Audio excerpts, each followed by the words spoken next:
आ गई है बात बनामती। आओ आओ श्यामा जी आप विराजो यहाँ में, नौका में बैठो मेरी। सब लोग पीछे रही हो, कोई मत आ जाइयो, मेरी नौका डूब जाएगी नहीं तो। किशोरी जी विराज गए, ठाकुर जी बैठ गए। अब किशोरी जी दूसरे छोड़ में बैठी है और दूसरी छोड़ में भी पल्ली तरफ मुंह करके बैठी है। किशोरी जी बैठ गई। अब ठाकुर जी ने जबरदस्ती अपनी पतवार जो है वो जमुना जी के भीतर रज में फंसा रखी है और ठाकुर जी वहां पे ऊपर लद रहे हैं, जोर से खींच रहे हैं। बोले अरे ये नौका तो आगे ही ना बढ़ रही। ललिता विशाखा आदि सब भारतीय बोली अब बैठ गई है, श्यामा जू ले जा पल्ली पार।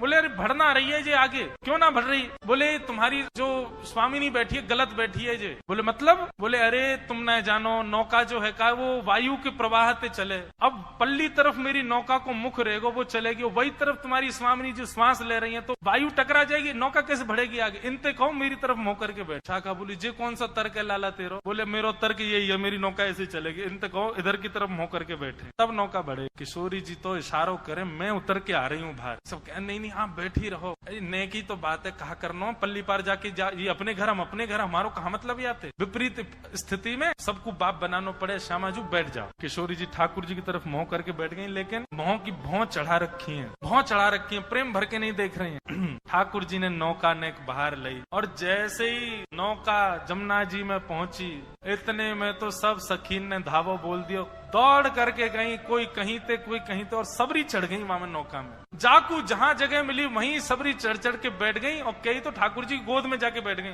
ठाकुर जी बोले दारी तुम मैं ऐसी लात मारूंगा गिरोगी जाके जमुना जी में। कैसे चढ़ गई, मेरी नौका डूब जाएगी। बोले ना डूब रही। अब सुन, अब बीच में पहुंच गए, हम डूबी तो वे ले चलेंगी संग में, अब चुपचाप हमें पार करा दे पल्लंग को।